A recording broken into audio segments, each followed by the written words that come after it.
بسم اللہ الرحمن الرحیم۔ محترم ناظرین السلام علیکم۔ فرعون مصر کا ایک ظالم اور خود سر بادشاہ تھا جو اپنے آپ کو خدا سمجھتا تھا۔ اس کی حکومت طاقت اور جبر ہر مبنی تھی اور اس نے اپنے رعایا کو غلامی میں جکڑ رکھا تھا۔ وہ بنی اسرائیل پر خاص طور پر ظلم کرتا اور ان سے سخت محنت کروانا۔ فرعون کا تکبر اس حد تک بڑھ گیا تھا کہ اس نے خود کو ابوبلیت کا دعویٰ کر کے لوگوں کو اپنی عبادت کا حکم دیا۔ فرعون کے دور میں ایک خواب نے اس کی نیندیں حرام کر دی۔ خواب میں اس نے دیکھا کہ ایک بنی اسرائیل کا بچہ اس کی سلطنت کو تباہ کر دے گا۔ فرعون نے فوراً اپنے درباریوں کو جمع کیا اور ان سے مشورہ کیا۔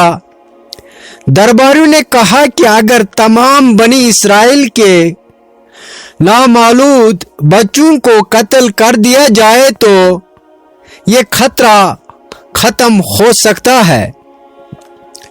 فرعون نے اس مشورے کو ماننے ہوئے حکم دیا کہ بنی اسرائیل کے ہر نوزائیدہ لڑکے کو قتل کر دیا جائے، لیکن لڑکیوں کو زندہ چھوڑ دیا جائے۔ اسی دور میں حضرت موسیٰ علیہ السلام پیدا ہوئے۔ ان کی والدہ کو خدشہ ہوا کہ فرعون کے سپاہی ان کے بیٹے کو بھی قتل کر دیں گے۔ اللہ تعالیٰ نے ان کے دل میں یہ بات ڈالی کہ وہ اپنے بچے کو ایک ٹوکری میں رکھ کر دریائے نیل میں ڈال دے۔ اللہ نے انہیں یقین دلایا کہ ان کا بچہ محفوظ رہے گا اور انہیں دوبارہ ملے گا۔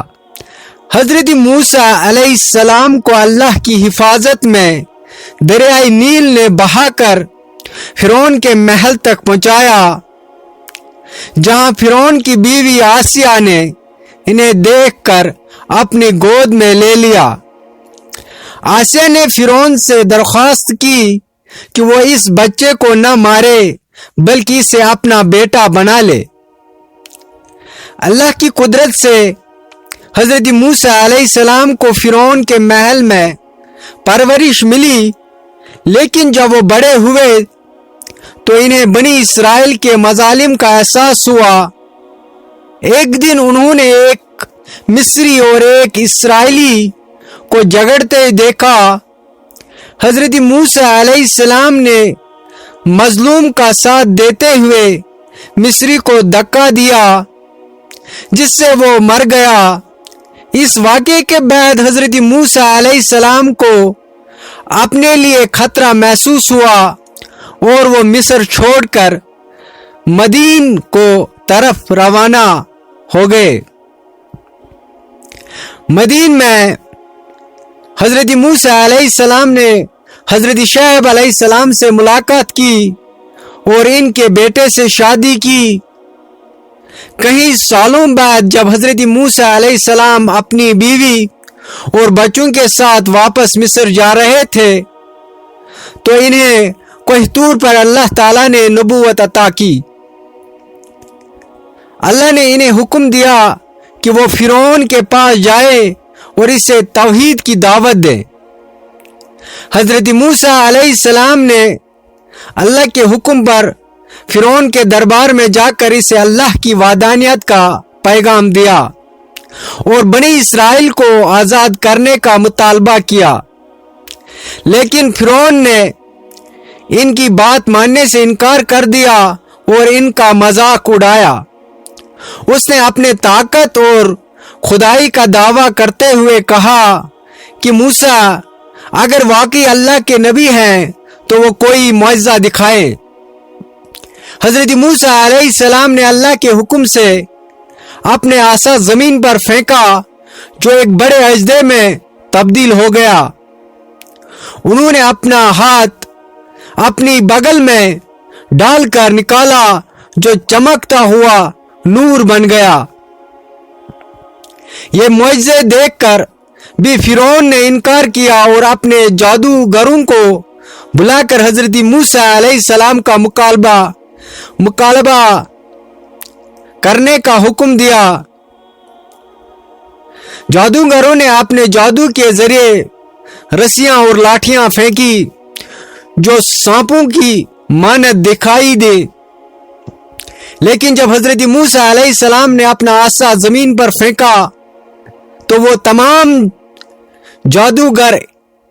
جادو کے سانپوں کو نکل گیا۔ یہ دیکھ کر جادوگر ایمان لے آئے اور اللہ پر یقین کر لیا۔ فرعون اس شکست کے بعد مزید غصے میں آ گیا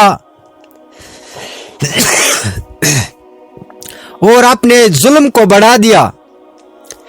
اللہ تعالیٰ نے فرعون اور اس کے قوم پر مختلف عذاب بھیجے، جن میں سے خون، مینڈک، جوئیں، نڑیاں اور پانی کا خون میں تبدیل ہونا شامل تھا۔ لیکن فرعون نے ہر بار توبہ کرنے کا وعدہ کیا اور عذاب کے ہٹنے کے بعد اپنے وعدے سے مکر گیا۔